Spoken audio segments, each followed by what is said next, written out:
नमस्कार दोस्तों, स्वागत है आपका हमारे यूट्यूब चैनल में। आज मैं आप सभी लोगों के लिए लेकर आया हूँ RUHS CUET 2026 एंट्रेंस एग्ज़ाम के लिए कंप्लीट इनऑर्गेनिक केमिस्ट्री के टॉप 50 ऐसे इम्पोर्टेंट क्वेश्चन जो कि सीधे आपको एग्ज़ाम में देखने को मिलेंगे। और आपको इस तरह के क्वेश्चनों की ज़्यादा से ज़्यादा प्रैक्टिस करनी चाहिए, क्योंकि इस तरह के क्वेश्चनों की प्रैक्टिस करोगे जब ही आपका सिलेक्शन होगा। जी हाँ गाइज, तो मैंने कंप्लीट ऑर्गेनिक केमिस्ट्री करा दी है, अब मैं करा रहा हूँ complete inorganic chemistry. So guys, channel पर पहली बार आए हो तो भाई के चैनल को सब्सक्राइब कर जाइएगा। सो गाइज, स्टार्ट करते हैं इसमें फर्स्ट क्वेश्चन। देखिए गाइज, जो हमारा इसमें फर्स्ट क्वेश्चन होने वाला है वो होने वाला है कि निम्नलिखित में से कौन सा एक संक्रमण तत्व है। विच of the following is a transition element. तो देखिए गाइज, यहाँ पर जो इसका राइट आंसर होने वाला है वो होने वाला है यहाँ पर Fe।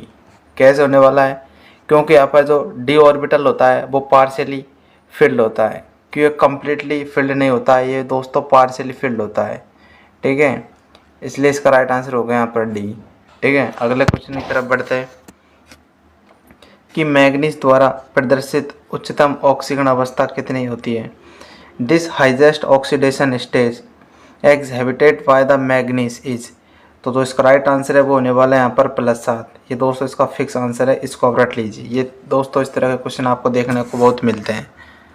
अब देखिए, हम आपको बताते हैं इसमें अगला क्वेश्चन है कि जलीय विलयन में कौन सा आयन रंगीन होता है। जो हमारा जलीय विलयन होता है ना, उसमें कौन सा आयन है जो कलर देता है। विच ion is colourless is aqueous solution, यानी कि रंगहीन है। ठीक है, जलीय विलयन में कौन सा आयन रंगहीन है दोस्तों, कलरलेस है। ठीक है, अब जो इसका राइट आंसर होने वाला है वो पहले मैं आपको बता देता हूँ।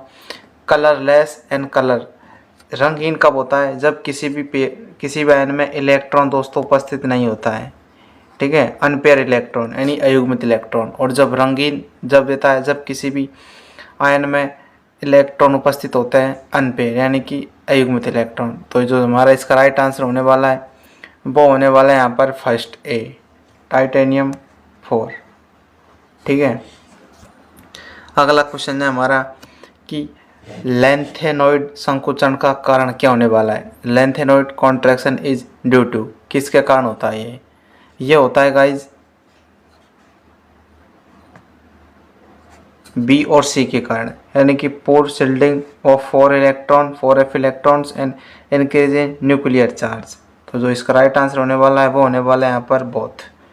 ठीक है, अगला क्वेश्चन होने वाला है हमारा किस तत्व का चुंबकीय आघूर्ण अधिकतम होता है। किसका इलेक्ट्रॉन मतलब किसका चुंबकीय आघूर्ण सबसे अधिक होता है। तो सबसे अधिक होता है यहाँ पर Mn+2 का। कैसे होता है? क्योंकि यहाँ पर अनपेयर्ड इलेक्ट्रॉन सबसे ज़्यादा यहाँ पर पाया जाता है। जी हाँ गाइस, यहाँ पर सबसे ज़्यादा पाया जाता है। कौन सा? Mn+2 में अयुग्मित इलेक्ट्रॉन सबसे ज़्यादा यहाँ पर पाया जाता है, इसलिए इसका राइट आंसर हो गया। इसका फॉर्मूला भी आप फॉर्मूला याद रख लीजिएगा। अब यहाँ पर मैं आपको बताने वाला हूँ कि K3Fe6 का IUPAC नाम कौन सा है। कोऑर्डिनेशन कंपाउंड सा हुआ क्वेश्चन है। मैं आपको हमेशा बोलता हूँ कि कोऑर्डिनेशन कंपाउंड में IUPAC नाम प्लस संकरण प्लस ऑक्सीजन अवस्था याद रख लीजिए और किस तरह आपको निकाला जाता है। तो हमारा जो इसका राइट आंसर होने वाला है वो होने वाला है यहाँ पर बी। पहले हम देखेंगे यहाँ पर ये पोटेशियम हेक्सा साइनोफेरेट थर्ड। पोटेशियम, फिर इसकी जो ये है इसको हम पढ़ेंगे हेक्सा, साइनाइट है तो साइनोफेरेट। उसके बाद जो इसकी ऑक्सीकरण अवस्था है वो हम इसको रोमन संख्या में लिख देते हैं यहाँ पर थर्ड। ये इसका IUPAC नाम हो गया। ठीक है, अब यहाँ पर हम आपको बताएंगे कि FeC2O4 3 का होल 3 और 3 में Fe की समन्वय संख्या क्या होने वाली है। ठीक है, क्योंकि जो हमारा C2O4 होता है वो होता है यहाँ पर ऑक्सिलेट, और ऑक्सिलेट होता है वो होता है बाइडेंटेट लिगेंड, और बाइडेंटेट लिगेंड में ये होता है 2। तो 2 ये हो गया। एक मिनट रुको, देखो गाइस, देखो ये तो हो गया इसका 2। अब ठीक है, अब ये इसकी 3 लास्ट में हो गया तो इसको हम मल्टीप्लाई कर देंगे तो इसका राइट आंसर हो जाएगा 6।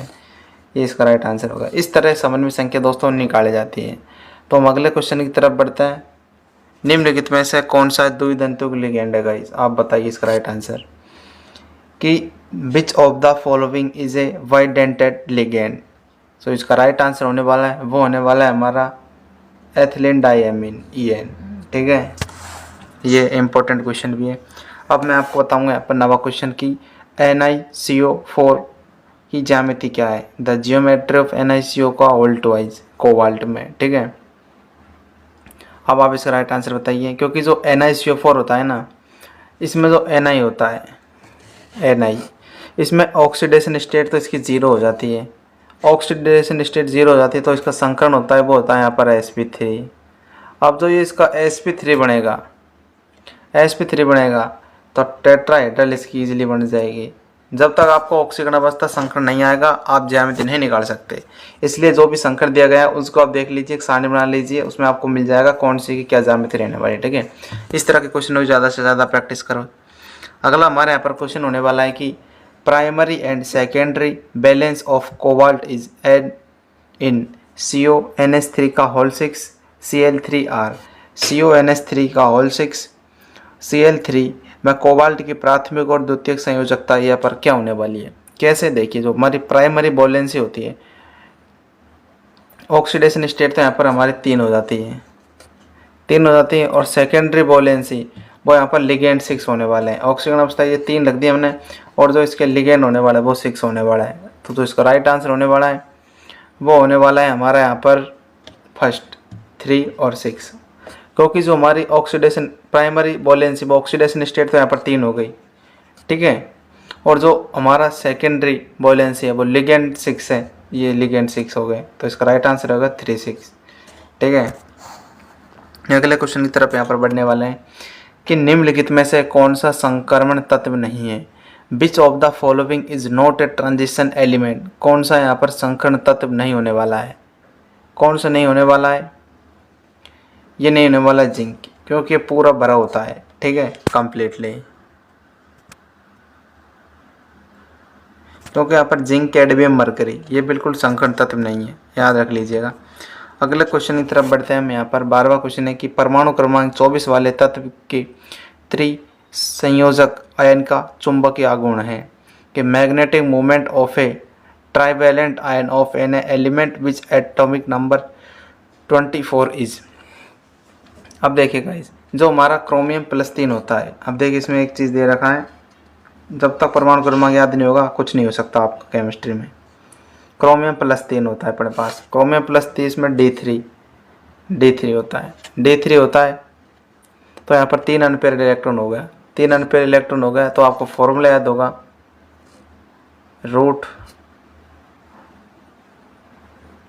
(N(n+2), इसका फॉर्मूला आपको याद होगा। इस पर आप फॉर्मूला लगाइए, n का मान यहाँ पर रख दीजिएगा 3, आप इसको मल्टीप्लाई करेंगे, ये हो जाएगा 3 का रखेंगे 3 2 5 और 3 इधर आइए 15, और 15 का आप रूट निकाल लीजिएगा तो इसका राइट आंसर मिलेगा आपको 3.87 बोर मैग्नेट्रॉन के अकॉर्डिंग आपको मिल जाएगा इसके समथिंग। ठीक है, तो इसका ये सी राइट आंसर हो गया।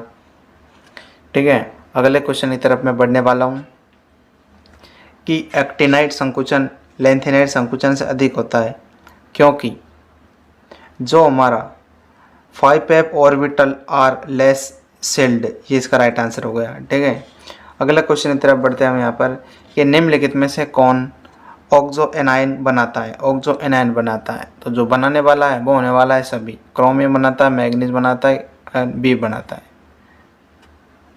ठीक है, अगला यहाँ पर क्वेश्चन है कि स्कैंडियम 3+ जिंक 21 का स्पिन ओनली चुंबकीय आघूर्ण क्यों होने वाला है। ठीक है, सो इसका राइट आंसर होने वाला है वो होने वाला है 0। गाइस आप इसको निकाल लीजिएगा, मैं आपको इसका राइट आंसर बता दिया हूँ। अगला क्वेश्चन है कि NO2 जैसे उभयधर्मी लिगेंड किसके माध्यम से जुड़ सकते हैं।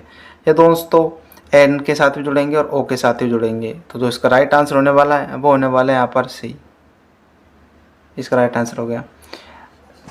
अगला क्वेश्चन है कि XeFa2 में की आकृति क्या होने वाली है यहाँ पर। तो आकृति के लिए क्योंकि यहाँ पर X2 होता है, ठीक है, के पास जो 5 इलेक्ट्रॉन होते हैं, 5 इलेक्ट्रॉन पेयर में होते हैं और 2 बॉन्ड प्लस 3 लोन पेयर होते हैं। लोन पेयर होते हैं तो लोन पेयर होता है ना, वो इक्वेटोरियल में पास इक्वेटोरियल में चले जाते हैं, और जो यहाँ पर होगी वो एस शेप लीनियर होगी, शेप होगी वो यहाँ पर लीनियर होने वाली है। तो इसका राइट आंसर होगा ए। ठीक है, अगले क्वेश्चन की तरफ मैं बढ़ता हूँ, जब तक चैनल को आप सब्सक्राइब कर लीजिएगा गाइस। कि किस यौगिक का उपयोग विस्फोटक के रूप में किया जाता है, बताइए गाइस। विस्फोटक के रूप में किस यौगिक का उपयोग किया जाता है? तो वो किए जाने वाला यौगिक का नाम है यहाँ पर डी। ठीक है, अगला क्वेश्चन की तरफ बढ़ते हैं कि EDTA एक क्या होने वाला है यहाँ पर? EDTA है एक हेक्साडेंटेड लिगेंड। ठीक है, अगला क्वेश्चन की तरफ बढ़ते हैं। ये NiCN4 2 माइनस में Ni का संकरण क्या होने वाला है यहाँ पर? सो इसका राइट आंसर होने वाला है, वो होने वाला है यहाँ पर बी, DsP2। गाइज आप इसको निकाल लीजिएगा, मैं इसको राइट आंसर इजीली आपको बता दे रहा हूँ। बिल्कुल, मैं आपको बता रहा हूँ संकरण आप दोस्तों निकालना सीख लीजिए अभी, क्योंकि सीधे आपको एग्जाम क्वेश्चन मिलेंगे, 2 या 3 नंबर में आपको क्वेश्चन आएंगे, 2-3 क्वेश्चन आ जाएंगे, इससे आपका इजीली बेनिफिट हो जाएगा। H2SO4 के लिए संपर्क विधि में प्रयुक्त उत्प्रेरक क्या होने वाला है? आप बताइए इसका right answer. Contact process H2SO4 sulphuric acid में। तो उसका राइट आंसर होने वाला वो होने वाला B2O5 वेनेडियम पेंटाऑक्साइड। ठीक है, अगला क्वेश्चन तरफ बढ़ता है कि Mn2+ में युग्मित इलेक्ट्रॉन की संख्या है, कितनी संख्या? आप बताइए। युग्मित इलेक्ट्रॉन संख्या निकालने का फॉर्मूला भी है, मैंने आपको बता दिया। ठीक है, अब यहाँ पर इसका राइट आंसर होने वाला वो होने वाला 5, क्योंकि 7 होता है, 2 निकल जाएंगे तो 5 बचेगा इजीली। ठीक है, अगला क्वेश्चन है यहाँ पर निम्नलिखित में से कौन सा एक प्रतिचुंबकीय आयन है, डायमैग्नेटिक आयन है? तो डायमैग्नेटिक आयन आपको इजीली देखने को मिलेगा यहाँ पर स्कैंडियम+3। ठीक है, अगला क्वेश्चन है कि यहाँ पर NiCO4 का IUPAC नाम क्या होने वाला है यहाँ पर? तो वो होने वाला है टेट्रा कार्बोनिल निकेल, और क्यों 0 इसकी हो जाएगी तो इजी हो जाएगा। ठीक है, अगला क्वेश्चन है यहाँ पर हमारा कि कौन सा लिगेंड एक चिलेटिंग एजेंट होने वाला है? Which ligand is chelating agent is? उसका राइट आंसर होने वाला है ऑक्सलेट। ठीक है, अगला क्वेश्चन की तरफ बढ़ते हैं कि बांस का उत्प्रेरक कौन सी धातु होती है? बांस का catalyse contain which metal is? वो होते हैं यहाँ पर सी,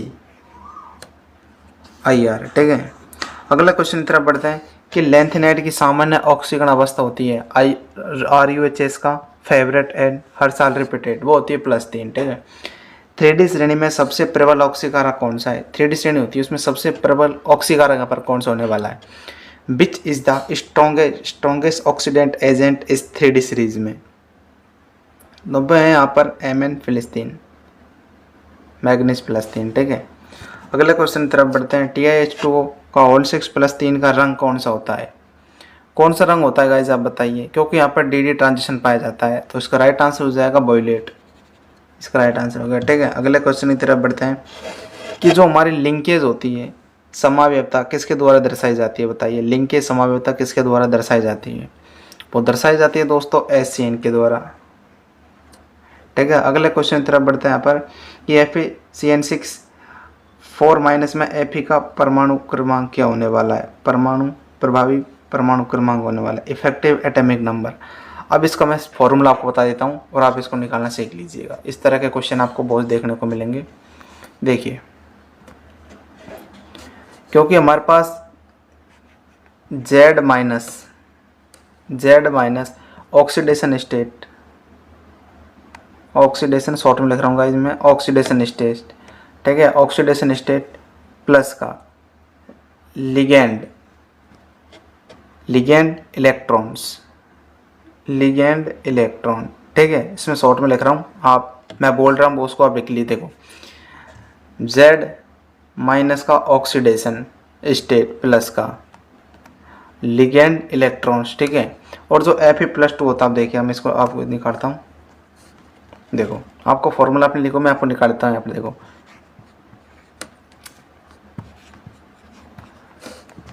एक मिनट गाइस, यहाँ पर पेन नहीं चल रहा सही।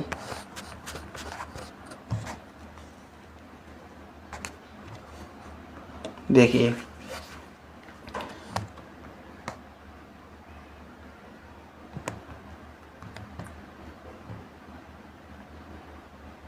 Fe2+, तो Fe का परमाणु क्रमांक होता है 26 में से 2 घटा दिए, वो आ जाएगा यहाँ पर 24।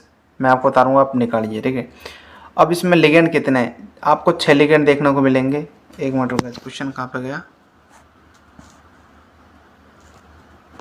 हाँ ये देखिए, ठीक है, लिगेंड 6 देखने को मिलेंगे। अब 6 लिगेंड देखने को मिलेंगे, अब 2 इसका हो गया, ठीक है, लिगेंड इंटू 2 इसका राइट, 2 इसको इसे मल्टीप्लाई कर देंगे, 2 इसको ये इससे इसको मल्टीप्लाई कर देंगे, 6 दूनी 12, तो ये हमें जाएगा यहाँ पर 12।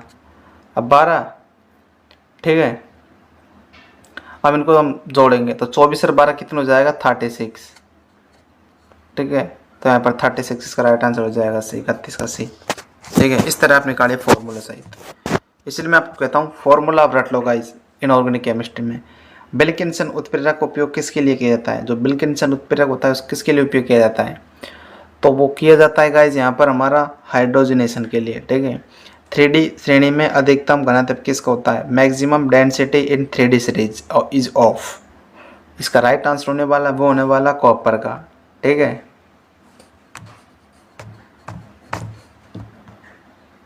इसका राइट आंसर हो गया।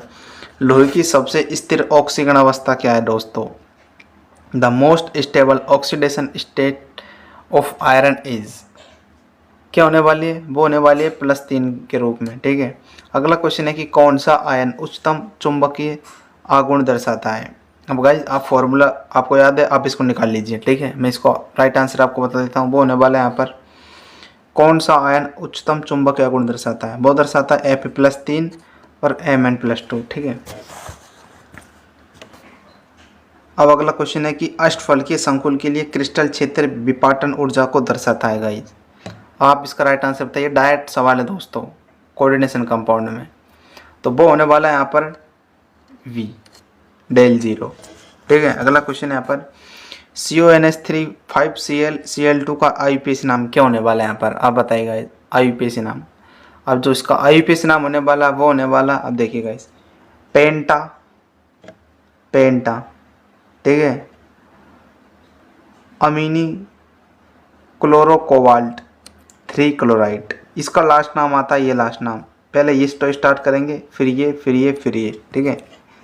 इसका राइट आंसर ए हो गया। निम्नलिखित में से कौन सा एक होमोलैप्टिक संकुल होने वाला है, विच of the following is A homoleptic complex is, वो होने वाला CONH3 6+3, ठीक है। अगला क्वेश्चन है कि मिस मेटल में लगभग 95% क्या होता है, मिस मेटल कंटेंट रफली 95% ऑफ, तो वो होता है गाइज यहाँ पर लेंथेनॉइड, ठीक है। अगला क्वेश्चन होने वाला हमारा 40वां, लिगेंडो की क्षेत्र शक्ति का सही क्रम होने वाला है, the correct order of field strength of ligand is, तो जो इसका राइट आंसर होने वाला वो होने वाला है यहाँ पर फर्स्ट, ठीक है। अगला क्वेश्चन है कि NiCO4 में Na की ऑक्सीकरण अवस्था क्या होने वाली है। देखिएगा इस ऑक्सीकरण अवस्था के कितने क्वेश्चन आ चुके हैं, संकरण के कितने क्वेश्चन आ चुके हैं, तो आपको ज़्यादा से ज़्यादा कोऑर्डिनेशन कंपाउंड में इस तरह के क्वेश्चन की प्रैक्टिस कर लेनी चाहिए। हमारे इसका राइट आंसर है 0, क्योंकि ये भी 0 तो ये 0 तो पूरा कंपाउंड 0 हो जाएगा, इसलिए, ठीक है। अगला क्वेश्चन है हमारा यहाँ पर FeS2O6+3 में संकरण क्या होने वाला है। देखिए संकरण का क्वेश्चन दोबारा आ गया, इसका राइट आंसर होने वाला Sp3D2, ठीक है। अगला यहाँ पर क्वेश्चन होने वाला है कि निम्नलिखित में से कौन सी संकरण धातु कमरे के ताप पर तरल होती है, वो तो स्पष्ट है दोस्तों, पारा Hg, ठीक है। अगला क्वेश्चन है हमारा कि डी ब्लॉक का सामान्य इलेक्ट्रॉनिक विन्यास क्या होता है, general electronic configuration of D block element is, तो वो होता है दोस्तों n-d1 से 10 ns12, इसका राइट आंसर हो गया फर्स्ट, ठीक है। अगला क्वेश्चन है हमारा, देखिए ये होगा इसका राइट आंसर फर्स्ट। अगला क्वेश्चन है कि संक्रमण धातुओं द्वारा रंगीन आयनों का निर्माण किसके कारण होता है, आप इसका राइट आंसर बताइए, वो होता है दोस्तों डी संक्रमण, डी ट्रांजिशन, ठीक है। अगला क्वेश्चन है कि उप सह संयोजन समावयवता तब संभव है जब कोऑर्डिनेशन आइसोमरेज इज पॉसिबल, कब, जब both carbon and ion are complex बनाते हैं तब। अगला क्वेश्चन है कि K4Fe6 में Fe की ऑक्सीकरण अवस्था क्या होने वाली है। ये दोस्तों बहुत इंपॉर्टेंट वाला क्वेश्चन, ये डायरेक्ट पूछ लिया जाता है, इसको आप रट लीजिए, ठीक है, इंपॉर्टेंट क्वेश्चन।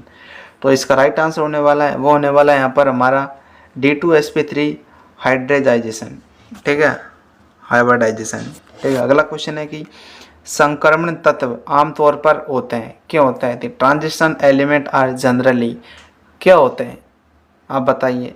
वो होते हैं दोस्तों पैरामैग्नेटिक। अगला क्वेश्चन है कि कौन सा पाई बंधित कार्ब धात्विक यौगिक है? Which is a by pi bonded organometallic compound. इसका राइट आंसर ने बोला बना है वी। ठीक है, अगला यहाँ पर क्वेश्चन है कि CONH3 4Cl2Cl द्वारा जल में दिए गए आयनों की संख्या क्या है? देखिए ये दोबारा क्वेश्चन आ गया, तो इसका राइट आंसर होने वाला वो होने वाला 2। ठीक, सो गाइस अब हम स्टार्ट करने वाले हैं इलेक्ट्रोकेमिस्ट्री के क्वेश्चन। ठीक है गाइस, क्योंकि इसमें हमारे ज़्यादा क्वेश्चन लग चुके थे इसमें कोऑर्डिनेशन कंपाउंड के DF ब्लॉक के। तो गाइस हम स्टार्ट करेंगे इलेक्ट्रोकेमिस्ट्री। यहाँ पर नंबरों की संख्या यहाँ पर चेंज है क्योंकि यहाँ पर प्रिंटिंग मिस्टेक हो चुकी है। तो ठीक है गाइस, यहाँ पर हम स्टार्ट करते हैं इलेक्ट्रोकेमिस्ट्री में।